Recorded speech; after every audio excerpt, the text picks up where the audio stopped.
Let me introduce myself to you all. My name is Captain Andrew White. I've been in the United States military since 1994. In that time, I've stepped foot in every continent in the world, to include tours in Operation Iraqi Freedom and Operation Enduring Freedom.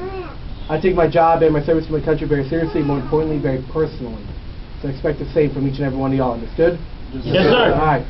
This time, family members and guests, thank you so much for being here. We do appreciate your support. If there are any family members that would like to come up to the podium and with cameras and take pictures, you are more than welcome to. It's time to come up here and join me. I have got no problems with that.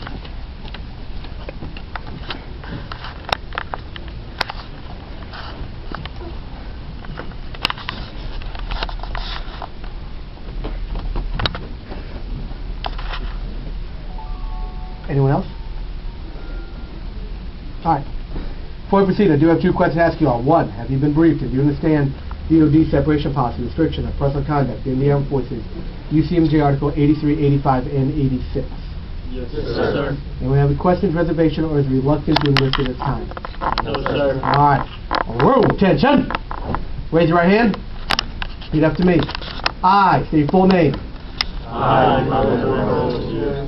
Do solemnly swear do solemnly swear that I will support and defend that I will support and defend the Constitution the Constitution of the United States of the United States against all enemies, against all enemies, foreign foreign and domestic, and domestic, and I will bear and I will bear true faith true faith and allegiance to the same, and allegiance to the same, and I will obey the orders and I will obey the orders of the President of the United States of the President of the United States and the orders and the orders of the officers of the officers appointed over me, appointed over me, in accordance in accordance with regulations with regulations of the Uniform Code of the Uniform Code of Military Justice, of military justice, so help me God. so help me God. Room, stand at ease. Congratulations, ladies and gentlemen. Why don't y'all now take a couple quick seconds to think about... You did something? Family member, sir. Oh, all right, please, come on in.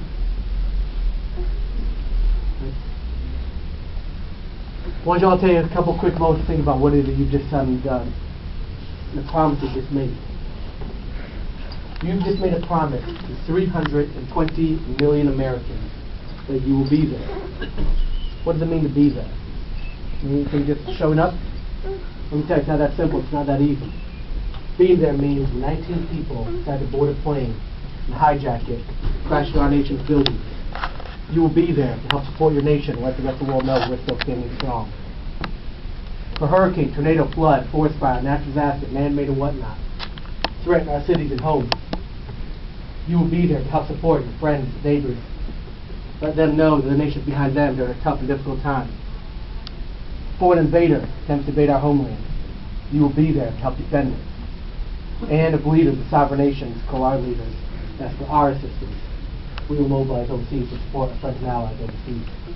Simply put, any time, any place, anywhere, no matter what the reason or what the cause, political agenda or otherwise, you will be there to help restore hope in situations probably be hopeless, but not for outstanding individuals, Americans like yourselves. That is why we look for the brightest and the best, and that's exactly what the United States of America has today. Because of you, our nation is a stronger and better place today. We should feel very proud of that. Family members should be very proud of the accomplishment of these individuals. Without them, we would not have this great nation that we have here today. Now, you all said you defend against all enemies, foreign and domestic. I will not insult any intelligence in this room. I'm quite sure each and every one of you all has a pretty good idea of what constitutes a foreign enemy. That is simple to understand. Domestic enemies, unfortunately, are a little bit more difficult, unfortunately a whole lot more painful as well. Who in this room has never heard of Lee Harvey Oswald? You all know who he was? Assassinated President John F. Kennedy 45 years ago across different Kennedy. What about Timothy McVeigh? Do you not know who he was? Oklahoma City bomber. Killed 168 of your fellow Americans, to include innocent women and children. Most of those men are examples of domestic enemies. Separate those two men apart. But most, not all domestic enemies. But most of those men took the very same oaths you just did. Yet they dishonored and they disgraced the country, their service, and their families. They left a permanent mark in American history.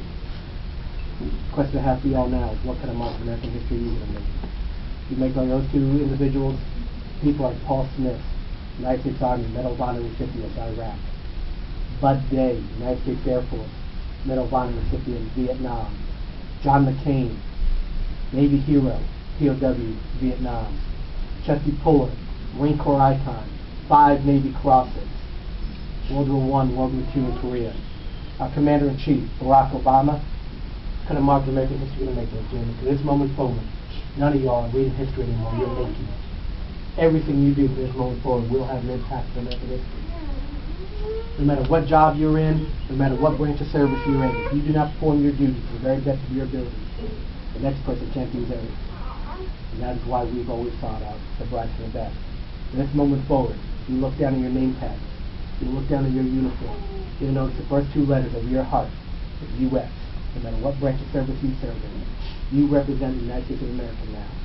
You're very proud and very honored to do that.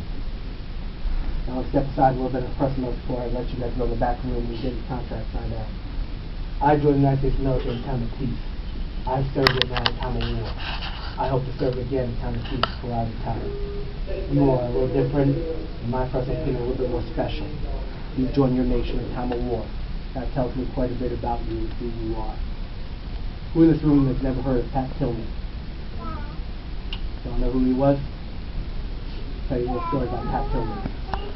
Pat Tillman was a professional football player for the Arizona Cardinals. In 2001, he was offered a multi-million-dollar contract extension to continue playing football. After we were attacked on 9/11, Pat Tillman and his brother Kevin, a minor league pitching prospect for San Diego Padres, left professional sports, fame and fortune, to go join the United States Army. If they knew it for publicity, they sure as heck didn't do it for the money. We simply did one interview and said we felt we owed something to the country that gave us so much.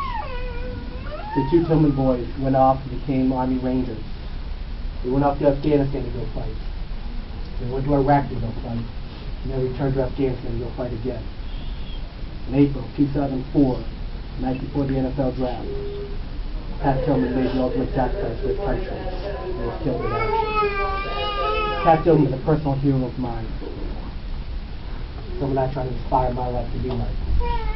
And right now I look out at each and every one of y'all, my personal opinion, you all measure up to Pat Tillman. And just like Pat Tillman, you are leaving your friends and family behind to go join your nation at war. Let me tell you, that's one hell of an American you are being measured up to. You're a better person trying to emulate your life after. I ask you, when you're off of basic training, for your first deployment, your first mission, whether it's combat or humanitarian, things get a little tough out there, and believe me, they will. You think about the sacrifice that Pat Tillman made, and thousands of others like him that have made. If that does not inspire you to go that extra mile, I'm not quite sure what else will, but I'll tell you this. Just like Pat Tillman, I'd proudly go to war with each and every one of y'all any day of the week. On behalf of the President, citizens of our great nation, and our leaders, I thank you for the service and commitment to the country. Wish a lot of luck and success out there. Hope to see you guys out there someday real soon. We'll fly you guys in the back room and get these contracts finalized and get you on your way. Sound good? Yes, sir. Room, attention! Fall out!